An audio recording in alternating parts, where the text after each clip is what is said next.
Good morning, everybody. Happy Friday to you on this August 15th, 2025. We have all of your stories for your rush hour ride to work.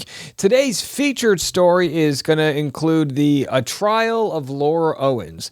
She's the lady who faked a pregnancy with the Bachelor Clayton. Well, if you didn't know, she's done it multiple times, and she's actually taking one of those guys back to court in California to have a restraining order extended. We're going to get into that. A lot of folks have followed us from the Blake Lively case or Candace Owens.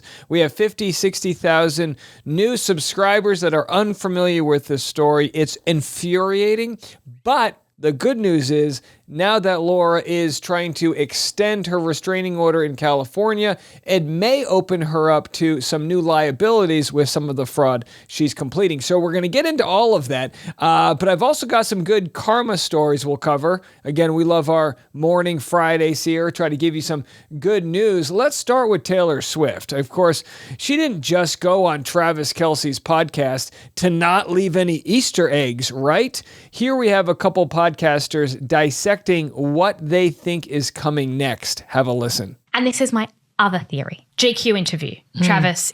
He talked about how Taylor is like an athlete. He's been blown away by she walks off stage and he just goes, that was an athletic performance. Now, why would she go on New Heights? Because it's her boyfriend's show and she can... Theory, Holly Wainwright. There is one thing she's never done. She's never done the Super Bowl, right? And she has been on the record as saying, I want to do 6 albums or something before I do the Super Bowl. She was doing the Eras tour for years and years and years. Jesse, I just got chills. She's going to do the Super Bowl. I see where you're taking this. There's something about the Super Bowl happening next year, something about it happening in California, which has some relationship to Orange. I think she's doing the Super Bowl. One of our content producers is a Swiftie, and she says that the Chiefs' colours is red and yellow. And what do those colours make together, ladies? Orange! There it is, folks. QAnon for white women, the Taylor Swift Chronicles. We love it. I mean, we absolutely love it. So does this mean Taylor Swift's doing the Super Bowl? I mean, it doesn't mean she's not doing the Super Bowl. They'd be lucky to have her. But boy, wouldn't that be a hit? She's got to do one song with Ed Sheeran. I need my boy Ed Sheeran out there with her. Unbelievable stuff. Unbelievable indeed. All right, from that wild story to, how about another conspiracy? How about the world of cults and specifically Scientology? Don't you love social media? Don't you love TikTok? Here is Jenna Miscavige, the daughter of the head of Scientology, the niece of the head of Scientology, joining TikTok. Have a listen to this brave woman. My uncle David Miscavige is the leader of Scientology, and I escaped when I was 22. I was born and raised in Scientology, and I never lived in a home with my parents, only a dorm with a bunch of other kids. When I was 7 years old, I was made to sign a billion-year contract dedicating my soul to Scientology's paramilitary organization. From the time I was 12 until I was 18 years old, I was moved across the country from my parents, and I was forbidden to call them and physically restrained from doing so. I worked 12-hour days, 7 days a week, for as little as $12 of pay. I had no standard education or diploma, just a couple hours a week of Scientology-style schooling. I even lived at the Scientology Recruiting Center in Hollywood for a couple of years. I escaped at 22 after they tried to separate me from my husband and threatened to ruin his family. A few years later, I finally spoke out when they would not stop harassing me or having me followed or causing problems at my work and inserting spies into my life. If you want to learn more about life inside Scientology, then follow me. All right, you got my follow. Hello, Jesus. How sad is that? High control religion. Listen, some religions, you go to church on Sunday, you do your thing, Easter, you'll see it then. And then there's this. I mean, we've already seen Leah Remini and other stories of people that have left Scientology. It's absolutely insane to think a child has no attachment to their parents, don't live together. And again, for what? For what? So that they can shoot some souls into some volcanoes, some Xenu nonsense? I'm not saying all religions have it answered here, but this one was science fiction. I know I'll get a response from some Scientologists. Feel free to come on, but good for her for being brave and getting on TikTok. All right, how about this? A MAGA couple threatened a girl who was minding her business. And boy, did it have instant karma. Have a listen. Hi. Hey, call eyes on you. right, so the guy says he's going to call ICE on her. So a lot of people were like, well, what started this argument? Was there something going on? Well, it appears what triggered this man is that the lady parked too close to him. Now, as this man was driving off, he was actually waving a gun through his window at this lady at a Dairy Queen. Can Dairy Queen contact this lady and get her free ice cream for life? Well, actions have consequences. And after doing this, now we have a response from the lady who was the driver of the vehicle that threatened with a gun to hurt this other lady. Yep, this is April. I'm making this video as an apology to the woman at Dairy Queen in Arvada. I am very sorry. This has all been blown way out of proportion on my end because of two people parking way too close to each other. And for that, I am sorry. To be clear, the gentleman that was in the video is no longer with me. I am not a racist. I have successfully been fired from my job. All right, so then she goes on. Listen, I mean, she didn't have to make a TikTok apologizing, but hey, that's the world we live in. You know, you have the free speech to tell someone they hope they get scooped up by ICE, and then the internet has free speech to track you down and tell your boss you're a scumbag, you know, and maybe she'll learn from it and do better, but we've all been there where someone parks too close to your car, it triggers something inside of us. I understand, but that's where adversity kicks in and you learn how to deal with your shit. All right, let's move it on from here. What do we have next? Oh boy, are we going to dive right into this Mike Marchini stuff? There's so much to get into here regarding this new attempt by Laura Owens to get her restraining order I guess extended. I mean, usually a restraining order kind of goes away after a couple of years. I believe it's different in different cases. Mind you, Laura Owens tried to get a restraining order against me. The judge denied it on First Amendment rights. As a journalist and commentator, I was covering fairly this story. So I wanted to share with you, this is from Victims of Laura Owens, put together this Instagram reel, but let's just go through the timeline. Mike Marchini is a victim of Laura Owens. He's a California resident, happily married, loving father to two kids. I met his wife and first daughter, just a gorgeous family. But he was her victim from 2016 until now. And it wasn't until just under a year ago that we were able to completely vindicate him, and yet he's still a victim. Michael and Laura met on a dating app. They dated in March of 2016. Mike was Laura's longest dating relative and her longest dating relationship. Don't sue me. Early in their relationship, Mike saw red flags and began distancing himself, and then chaos ensued. Laura sent Mike a picture of a negative pregnancy test, but on the phone said she was pregnant. 10 days later, Laura mentioned getting an abortion. If Mike didn't respond to Laura, she would use pregnancy, abortion, and miscarriage as a manipulation tactic. Laura called Mike. She was pregnant with twins, as it turns out. Then she shares this photo. Laura claimed to take abortion pills, but said they failed. She sent Mike selfies, claiming to be in the ER getting fluids for the surgical abortion the next day. Laura claimed to have the surgical abortion with her mom. Mike wanted to be there, but Laura planned the abortion when he was unavailable. Laura sent Mike a fake document to prove she was no longer pregnant. I mean, it goes on and on. She had a second pregnancy with him. Again, so really she was just using pregnancy as a way to dangle this relationship over him. And we know this because she would then do the same thing or something similar to Greg Gillespie. And then several years later, did something similar to Clayton Echard. Here is Rachel Recchia on the What's the Reality podcast, which, by the way, might be one of the highest quality audio video podcast I've ever seen. I mean, this is beautiful. Here's Rachel explaining to the host exactly what went down. Now, Rachel dated Clayton Echard on The Bachelor. More recently, on Perfect Match, they tried to date again. It didn't really work out, but that's for another story. Here we have Rachel Recchia explain, and I love it. I love it when people explain to strangers how insane this story is. Here's what Rachel had to say. I don't know if you know, but Clayton went through a very crazy public paternity scandal, which he's innocent of. He is. Innocent is so crazy. He is innocent. Did he go on trial for a paternity test? He did. Literally on trial. And listen, they're laughing about it, but they're not laughing at Clayton. They're laughing at the absurdity. And it is absurd. And it was a waste of money, and it's still going on. And mind you, I should have not buried this at the beginning.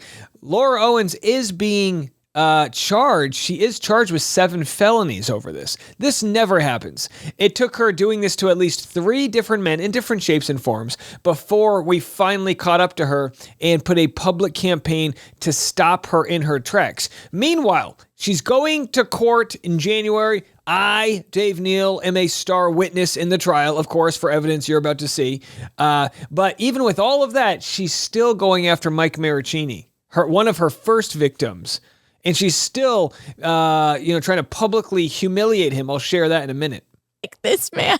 Clearly I did not know that. Yeah, so I thought out of everyone in the Bachelor world that I just couldn't see Netflix going and being like, you know what? You know what you need right now? TV. Like, I just never thought he would be there. I'm There were sorry. so many. And the way, I'm not even kidding, like this woman wore like a fake pregnancy belly to the courtroom. Shut up. There's a belly. It's insane. It actually is. To the courtroom. That's actually so funny. Yeah. Okay, so I didn't know that. So Do you want to know the best part of it though? Please tell us. And I'm sure he'll tell you, but they didn't even have sex. No. And it still went to court for a paternity case. Yeah. They call them the tonsil twins, folks. Come on. This is reality. You want reality? This is reality. So this man has been through it. So the last thing. Yeah. All right, so he's been through it, right? So either way, there's just so much to say about him. But again, you might be new to the story. You might not understand this. But we literally, our audience, the Justice for Clayton community, helped exonerate Clayton. Because Laura Owens sent this. She denied sending it, even though there were screen grabs of her attaching it into a Dropbox and sending it to Reality Steve. She denied sending this, but an ultrasound she claimed to be hers from September 5th of 2023 at the SMIL, which is an imaging lab. She claimed this was hers. She literally photoshopped her information on it with her own name right here. I blurred it out. We dug into, some good Samaritans dug into this to realize it was the same ultrasound as one that was on the internet from 6 years earlier. You are not the father. So there it is, folks. And again, we've shown this over and over and over, but we keep getting new audience that needs to know this story. Now, I've taken my foot off the gas with this story for a little while now because the trial is happening. The county prosecutor, Rachel Mitchell, has charged Laura with these 7 felonies. She could face 20 years in prison or more, for all I know. She probably won't accept a plea deal. They haven't even offered her one. They want her bad, folks. So I'm going to get into exactly what she claims happened, but here is a sworn affidavit from the, brother,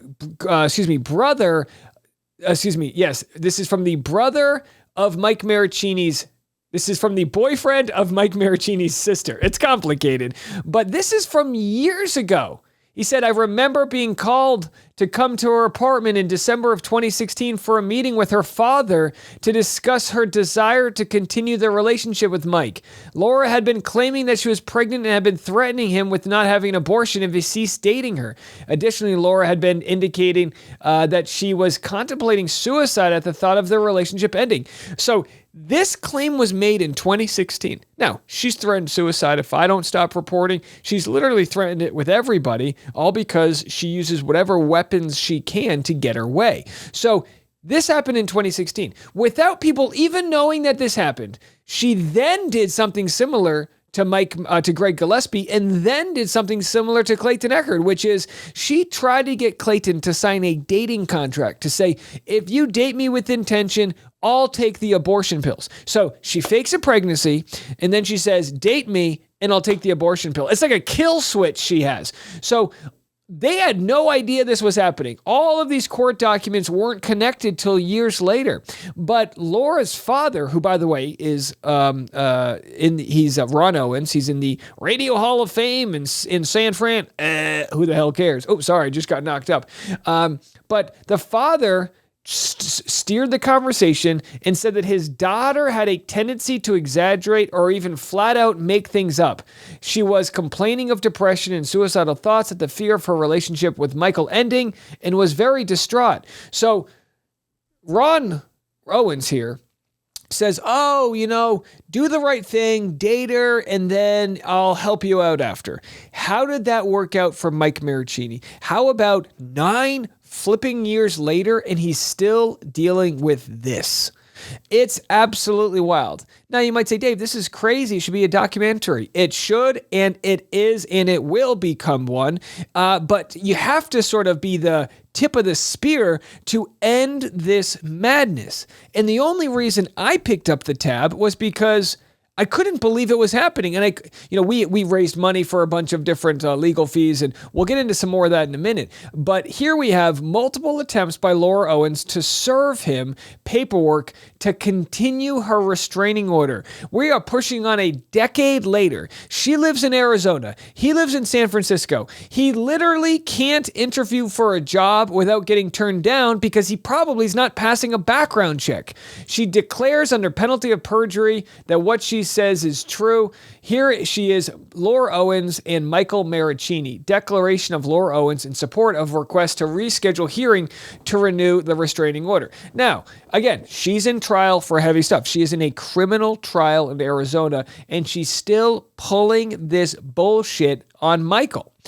And I'm going to read some of the insane allegations. She says who she is, and she said her process server attempted personal service at his residence, so she knows where he lives. Creepy. We confirmed the respondent's correct address. He personally spoke with her wife, who, by the way, Michael Marchini's wife is beautiful, not just physically, but spiritually. She's a nice person. One of the highlights of my court hearing when I went on June 10th, 2024 to stream the initial trial with Clayton Echard, one of the highlights of that was getting the chance to run into Mike Marchini and his wife. And she said, you know what, Dave, I could just hug you. And I said, get on over here, sister. Let's go. You can't just, you couldn't just, you're going to have to. We're all in this together. Literally, we're all like family now because we've had to deal with being attacked in different ways. Now, I have not seen 1% of the vitriol and insanity that Mike has seen. He has been the longest standing victim of Laura Owens. Obviously, Greg Gillespie is also a victim, and Clayton Echard is as well. And we want justice for all of them. But she has this real attachment to continue to go after Mike. So she said she tried to file a restraint, she tried to serve him the paperwork. And then after that, the Instagram account, Justice for Clayton Official, shout out Queen, which is obsessed, in italics, with defending respondent, obtained and posted my court documents within 24 hours of my filing and encouraged harassment against me. By the way, I'm obsessed with defending these folks too. They're innocent. And not only is Mike Marchini is innocent, he literally went out of his way to help her with her suicidal ideology when he was dealing with, a close member of his family on their deathbed. He was robbed of the time he should have been spending with his own family with the goodness of his heart, trying to help this, what I believe to be is a bad shit person. I think I'm allowed my beliefs. You might agree with me. Continued to run wild in San Fran. So now in her documents, trying to get this restraining order continued, she's citing Justice for Clayton Official, the Instagram account, give him a follow, who has nothing to do with Mike Marchini. But she says, its members assert, despite having no personal knowledge of events, that no abuse occurred between me and respondent during our 2016-2017 relationship. This position is contrary to sworn third-party evidence from Karen, an independent witness who observed respondent's abusive conduct and submitted a signed declaration in 2018 in support of my obtained initial DV restraining order. Now, this Karen lady, she was on a flight with them to Reykjavik, Iceland. Mike Marchini, from all accounts I've heard, wanted to hide in the bathroom so he didn't have to deal with Laura, someone who bought the flight for him and kind of guilted him to going on the trip. So the guy, could you imagine if you're committing DV on a flight? Don't you think there would be other witnesses? Yeah, the Karen thought she was helping out. She thought the guy was mean. But as it turns out, it was him trying to cope with a cuckoo bird. Put cuckoo bird in your next court documents, you piece of shit. Respondent follows and interacts with this account. Respondent liked multiple posts. Oh no, Mike Marchini liked an Instagram post. Lock him up, boys. You got to go after Mike now.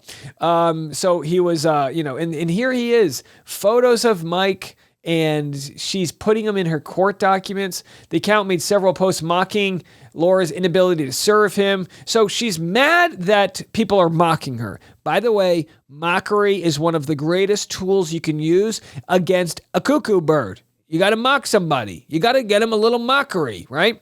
No, do I mean you should be harassing them? No, make fun of the bullshit that they're doing. That's what you should be doing. You should be making fun of the bullshit you're doing. So there was posts from people saying, "Hey, Laura, where's that proof of service for Mike? I don't see anything on the docket. You missed your deadline." And again, Laura has been provoked. I mean, she's honestly been trolled into continuing her own harassment, digging her ditch deeper. And look, the family's broke. This was a high-end family. They're broke. Her dad's being sued by Chase Bank for $52,000 because he hasn't paid his credit card bill. A family that, he was making $1.4 million a year at his heyday.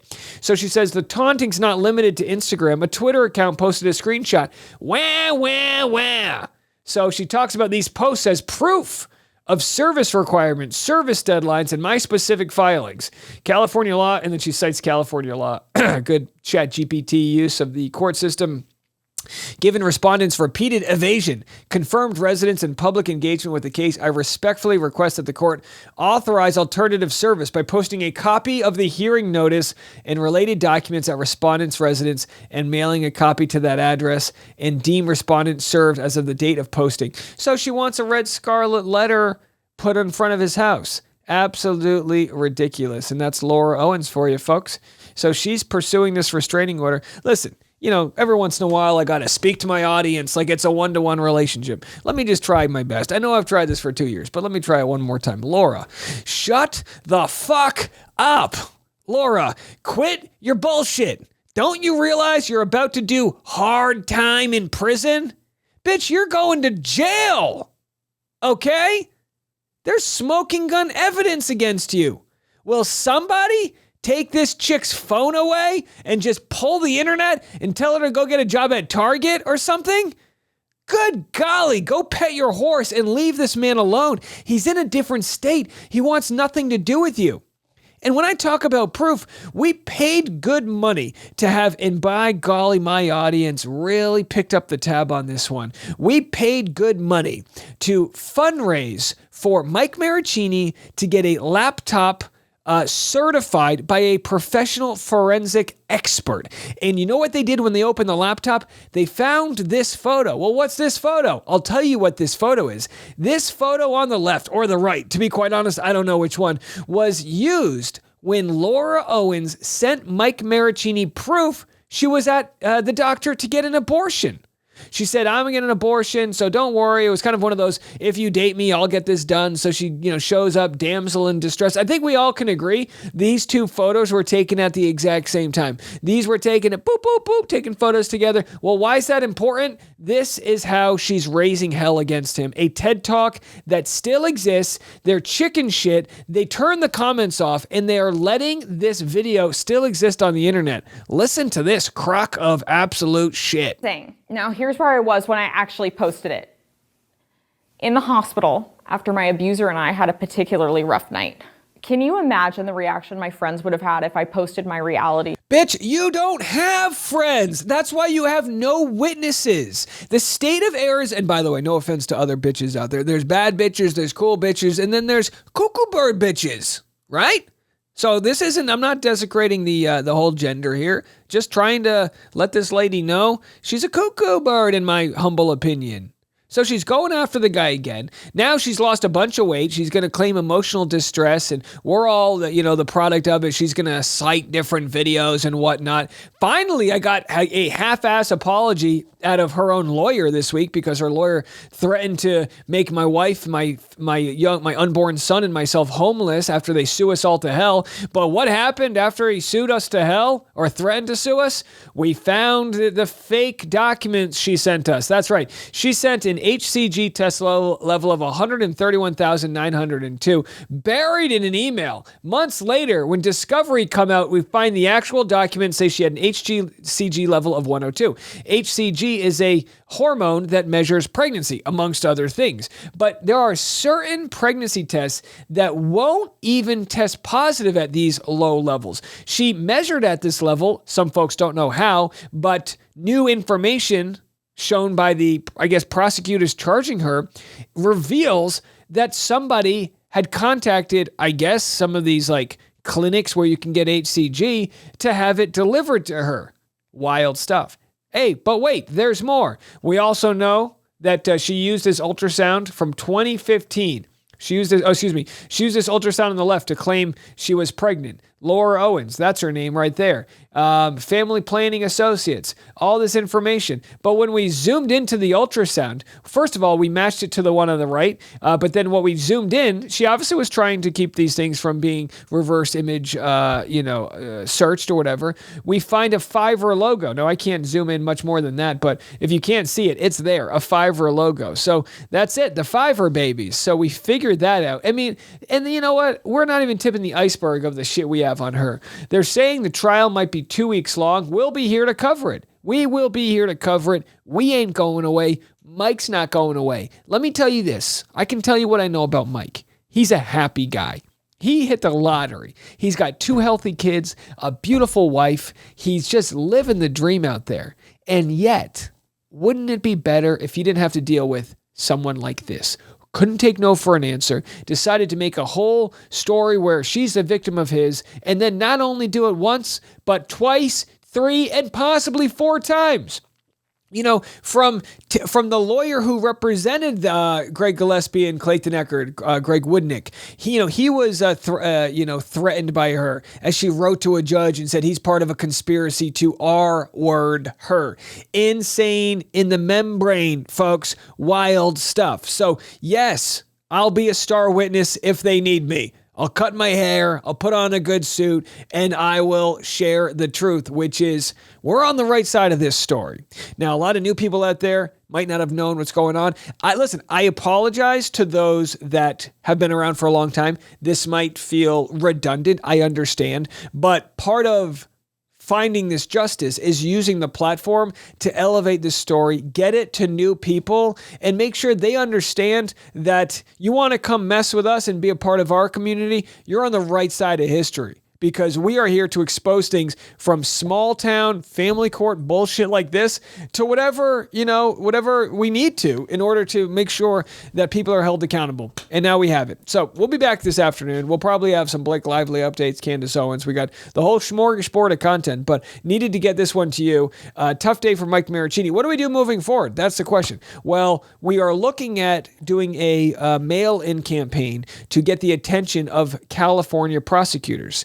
If anyone is out there and knows any California prosecutors that would be someone we could run this up the flagpole, I'd love them to know if there's any statute of limitations that possibly expired with Laura Owens re-pursuing this. We want to say, listen, maybe she's going to court and maybe she's going to get charged in Arizona. Let's make it a 2-for-1 and do the same in California.